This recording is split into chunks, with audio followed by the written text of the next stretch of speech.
Olá pessoal, sejam muito bem-vindos ao meu canal.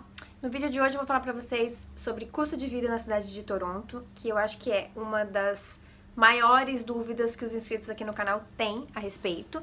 E fazendo o roteiro do vídeo, eu resolvi dividir o vídeo em duas partes, porque antes de falar os valores e dar uma atualizada pra vocês, porque eu acho que o último vídeo que eu fiz, assim, sobre valores de conta de luz, de conta de telefone, foi em 2016. Então eu vou dar uma reciclada nesse vídeo, falando, então, dos preços atuais, agora de 2018. Mas, antes de falar pra vocês, então, os valores, eu decidi fazer uma primeira parte do vídeo falando sobre o mercado de trabalho aqui. Porque não adianta nada a gente falar apenas de valores e vocês não terem uma noção de como que funciona o mercado de trabalho para um recém-chegado, né? Que tipos de emprego que estão disponíveis aqui em Toronto, qual que é o salário mínimo. Então, assim, a gente precisa ter uma base primeiro, antes de falar de custo de vida. Porque não adianta você só pensar nos valores, transferir para real e ficar, tipo, de cabelo em pé, porque você vai pagar quase $2.000 num aluguel de um apartamento, sem saber o outro lado da moeda, que é, então, as oportunidades, a empregabilidade que a cidade oferece e outros itens. Então, vamos lá, espero que vocês gostem desse vídeo. Então, vamos para a primeira parte, falar sobre como que funciona, então, o mercado de trabalho aqui em Toronto.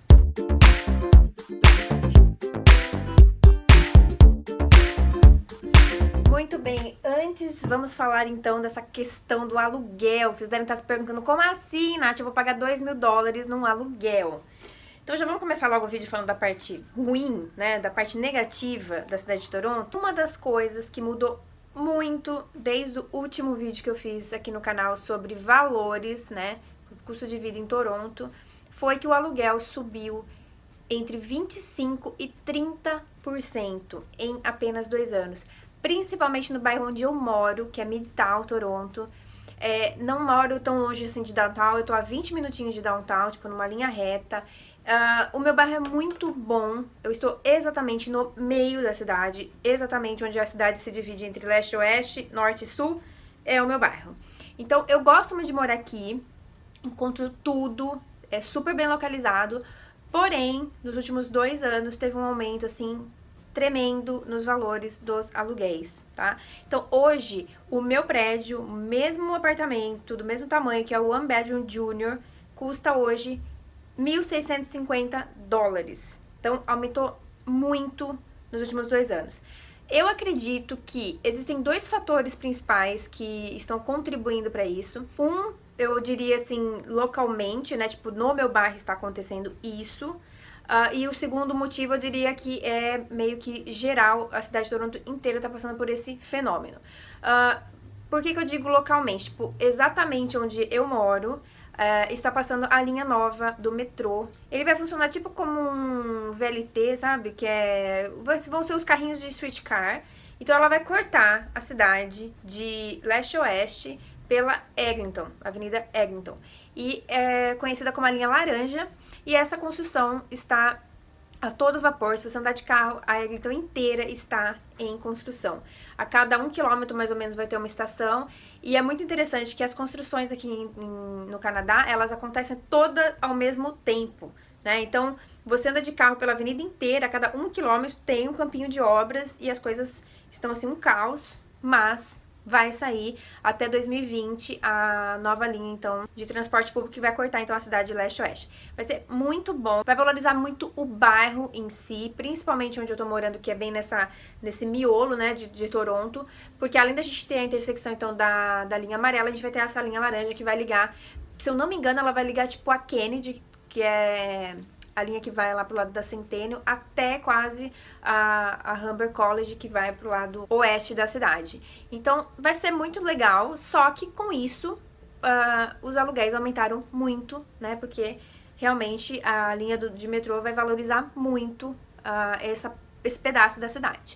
Por outro lado, tem uma tendência de aumento dos aluguéis que muitas pessoas já me falaram que é devido à ação dos chineses aqui no mercado imobiliário de Toronto.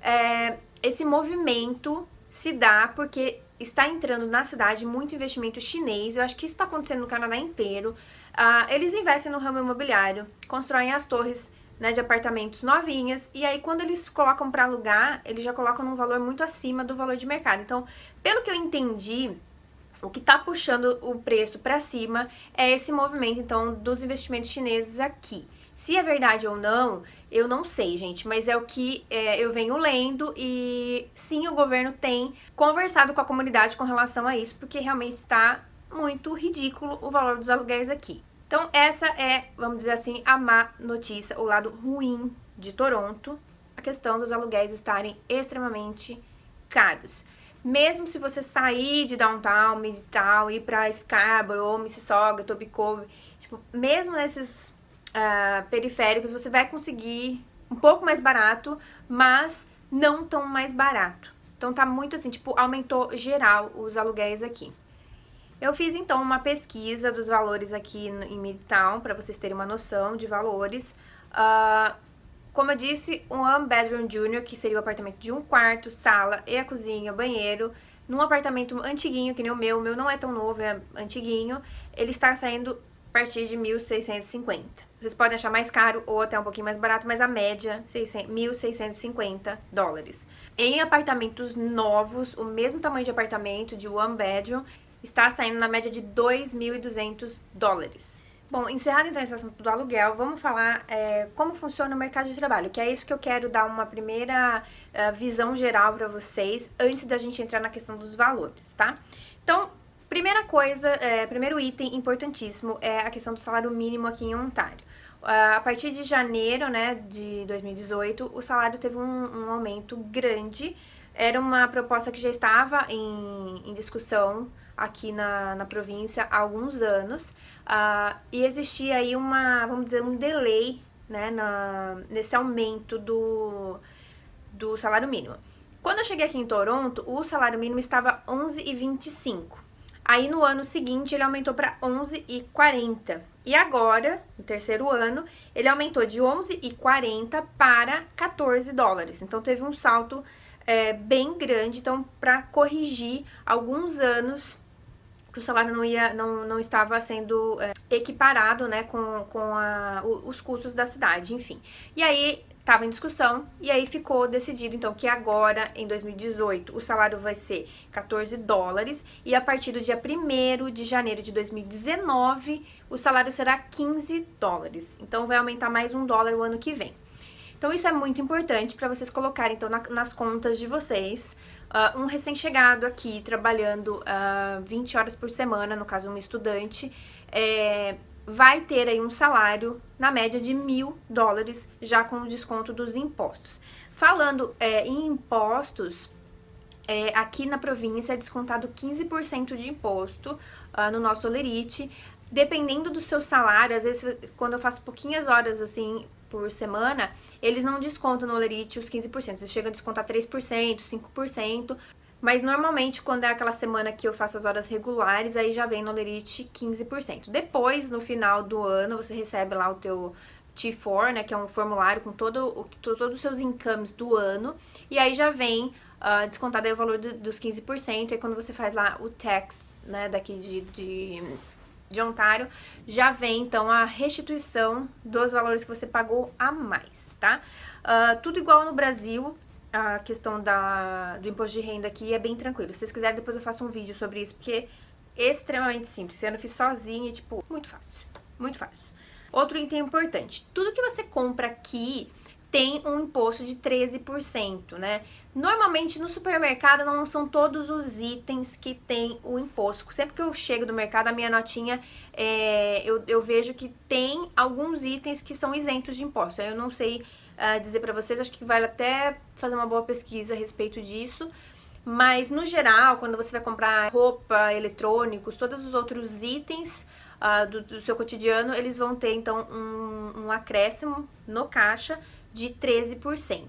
Isso é interessante porque você realmente sabe quanto você está pagando de imposto. Então não vem o imposto que nem no Brasil, que vem embutido no valor do produto. Aqui ele vem separado. Então quando você compra, principalmente quem acaba de chegar, estranha um pouco essa coisa. Depois a gente acostuma, né? E tudo que você vai fazer conta, às vezes eu vou na IKEA, sei lá, ponho lá minha listinha e sempre já ponho mais 13%, porque eu já sei que eu vou ter ter que pagar a taxa e não me assusto na hora de pagar, né, que sempre aumenta aí em 13% o teu gasto. Então, essas 3 itens é importante então vocês anotarem, por favor. Salário mínimo, 14 dólares em 2018, 15 dólares em 2019.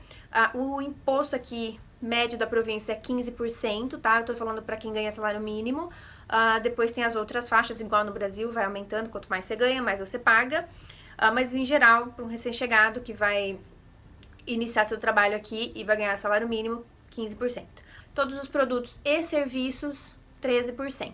Mais um item, quando você vai num restaurante aqui, tem a taxa, né, de serviço de 13%, o imposto da província, que na verdade não é da província, é província e federal. Tipo, ele já vem lá embutido, tem notinhas que vem separado, que é da província, que é federal, mas enfim, é 13% que você vai pagar. E aí, uma outra curiosidade é que a tip, né, que é a gorjeta o famoso 10% que a gente tem no Brasil, aqui ele vai de 15% a 20%. Então, você pode escolher pagar 15%, 18% ou 20%. Eu vou confessar que no começo eu achava muito caro ter que pagar pra pessoa 15%, 18% ou 20%.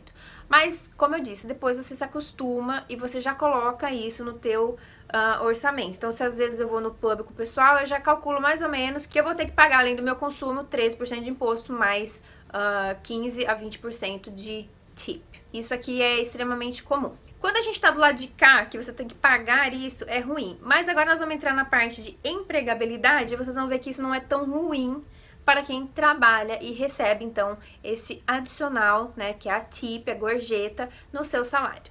Uma das coisas que eu acho interessantíssima a gente falar aqui nesse vídeo é que a empregabilidade aqui em Toronto ela é muito alta, principalmente na época do verão, porque Toronto é uma cidade muito turística, Toronto é a maior cidade do Canadá, e eu já li em alguns lugares que o número a população de Toronto chega a dobrar nos meses de julho e agosto, que são os meses, né, de verão, de férias, né, que é o summer break, e isso aquece demais a economia.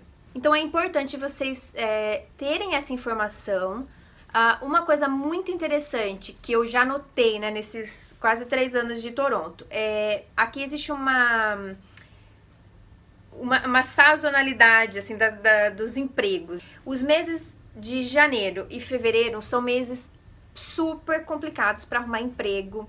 As empresas demitem muito, porque está frio, o comércio cai, as pessoas gastaram muito dinheiro no Natal. E isso é muito similar com a economia brasileira. A gente sabe também que a economia brasileira, janeiro, fevereiro, é complicada, porque tem um monte de imposto pra gente pagar, material escolar, tipo, realmente cai o consumo nesses 2 meses. Só que aqui no Canadá eu acho que é extremamente relevante eu falar isso pra vocês, porque de repente você pode chegar aqui em dezembro e não conseguir emprego em janeiro, em fevereiro, em março, e só conseguir emprego em abril. Por quê? Porque as contratações, elas só são retomadas no comércio em geral, tá? Bares, restaurantes, lojas, depois do mês de março.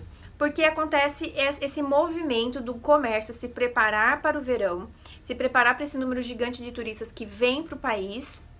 Então, os bares e restaurantes contratam muito mais, as lojas contratam muito mais, e aí esse movimento ele é crescente até dezembro. Porque, acabando o verão, começa toda a preparação para o fall, e aí, a partir de outubro, novembro, já começa a rolar a preparação para o Natal, as contratações de season, né, de final de ano. Então, o mercado fica aquecido entre março e dezembro. Tem muita vaga de emprego, tá? Principalmente nas áreas de loja, bares e restaurantes. E outro detalhe que eu vou inserir nesse vídeo, que é a questão dos trabalhos freelance. Aqui tem muita opção de trabalho freelance. Com relação aos bares e restaurantes, eu tava falando então do imposto, né, da tip, que acaba sendo até 20%. Então, muita gente que vai trabalhar em bares e restaurantes, além do salário mínimo, você ganha também a tip. Eu já tive amigas, na época que eu estudei na Grace, que estavam fazendo hospitalidade, né, que é o outro programa que a Greyston tem, e elas chegavam a tirar 80 dólares por noite só de gorjeta, fora o salário delas. Então, isso é muito importante falar também, porque se você tá numa fase que você acabou de chegar e você precisa juntar uma grana rápida, realmente bares e restaurantes, pubs é um lugar legal para você trabalhar. Quando chega a época do verão, né, depois de maio, junho, que o clima esquenta, é muito comum vocês verem que Todos os bares e restaurantes começam a colocar as mesas e cadeiras pro lado de fora, né? Tem a parte externa. Então isso gera mais emprego, porque eles precisam contratar mais pessoas para poder atender o lado de fora também, né? Enfim, gente, a cidade se transforma no verão aqui. Muita gente na rua fazendo atividade física, muita gente na rua comprando, consumindo, tipo, tudo acontece no verão. E esse movimento, como eu disse, vai até o Natal. O que acontece em janeiro e fevereiro, que é até tedioso, é que normalmente a gente não tem horas para trabalhar, os empregos freelancers acabam, né? O clima ajuda muito para isso acontecer, porque normalmente janeiro inteiro fica menos 20, fevereiro também, então isso tudo contribui para as empresas acabarem ou demitindo todo o pessoal do seasonal, né, que foram contratados para fazer a temporada de Natal, ou diminuindo as horas para os funcionários que já estão contratados. No meu caso, por exemplo, como eu consegui ficar 40 dias no Brasil? Porque janeiro e fevereiro a loja não tem horas para dar para ninguém. Então, meio que eles até deram graças a Deus que eu saí, fiquei 40 dias fora, porque realmente não tem horas. Eu lembro que na época do college eu cheguei a fazer, tipo, 2 shifts por semana na loja, tipo, 8 horas por semana, sabe? Então era muito entediante, sabe? E aí o seu salário também cai muito. Eu acho até que eu já comentei aqui com vocês que janeiro e fevereiro é o maior índice de suicídios aqui em Toronto. Sim, as pessoas se jogam na linha do metrô e os índices em janeiro e fevereiro são altíssimos. Ou porque as pessoas perderam o emprego, ou por causa do inverno que é muito rigoroso, enfim. Então tem esse lado negro aí, janeiro e fevereiro é bem chato. Aí março começa a melhorar um pouquinho, aí a partir de abril, sim, você começa a ver um monte de vaga, enfim, as coisas começam a, graças a Deus, fluir e andar novamente. Vantagens que eu vejo na empregabilidade de Toronto. A questão de você ter horários flexíveis. Aqui tem muito essa coisa, esse clima de São Paulo, vamos dizer assim, que a cidade funciona dia e noite, dia e noite. Tem muita vaga para trabalhar em horários alternativos, tipo das 10 da noite às 2 da manhã, overnight shifts, que você entra 10 da noite e sai às 6 da manhã. Eu tinha um amigo que trabalhava, por exemplo, no Tim Hortons, ele trabalhava como baker, e aí ele passava a madrugada inteira assando as coisas, né, os muffins, tudo, e aí de manhã ele ia pra Grace, trabalhava, estudar. E era interessante, porque você vê que existem possibilidades de você ter um horário mais flexível. Outra coisa interessante que é a questão dos freelas aqui, né? Tem muita parte de eventos. Eu não tinha noção desse universo até que eu caí nisso, né? No final do ano passado. E isso me possibilitou ter, ao mesmo tempo, 3 jobs no mesmo mês. Então, eu conseguia dar conta da loja, pelo meu horário ser flexível, fazer os eventos. E não existe só uma empresa de eventos, existem várias aqui. E a média de pagamento por hora é de 15 a 17 dólares a hora. Isso é super legal. É só pesquisar no Google, viu, gente? Agências de evento em Toronto, vocês vão achar, tem várias. Tipo, a aplicação é super simples e o salário é legal, né? E aí você consegue bucar os shifts que você pode fazer. Isso é muito legal. Porque a gente vem do Brasil com aquela mentalidade, assim, de, tipo, trabalhar de segunda a sexta, das 8 às 6. E aí, de repente, você chega numa cidade que, tipo, é por hora, você faz o teu schedule da semana. Então, eu coloco para a empresa os dias que eu não posso trabalhar. Não a empresa me impõe para mim os dias que eu tenho que trabalhar.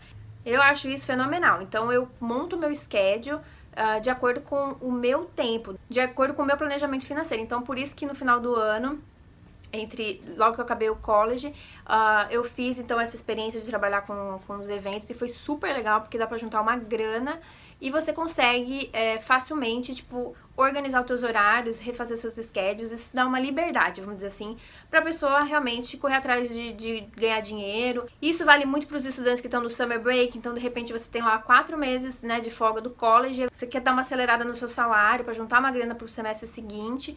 Todo mundo sabe que quando a gente vem pra cá como estudante, você só pode trabalhar 20 horas, então acaba ficando uma coisa assim, sabe, super sufocante. Você tem lá um salário de $1.000, mas como estudante a gente tem um gasto, sei lá, de $1.500, $2.000. E aí fica sempre esse gap. Então, no summer break ou nos intervalos de college, nossa, gente, vamos trabalhar, entendeu? Então, essas são as vantagens que eu enxergo no mercado de Toronto. Facilidade de ganhar dinheiro, empregabilidade alta, tá? Para quem chega aqui e vai fazer, então, esses trabalhos aí de lojas, bares e restaurantes.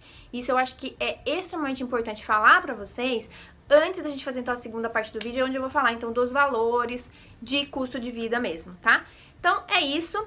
Não deixem de assistir, então, o segundo vídeo, que eu vou falar dos valores. E se vocês tiverem qualquer pergunta, deixa aqui nos comentários. Não se esqueça de se inscrever aqui no canal, avaliar o vídeo, checa lá se vocês estão inscritos. Não esqueçam do nosso desafio do mês de abril agora, de dobrar o número de inscritos do canal. Eu pus um desafio lá no Instagram, então se vocês quiserem saber mais, tá lá nos meus highlights. Chama-se 1 mais 1 igual a 14k.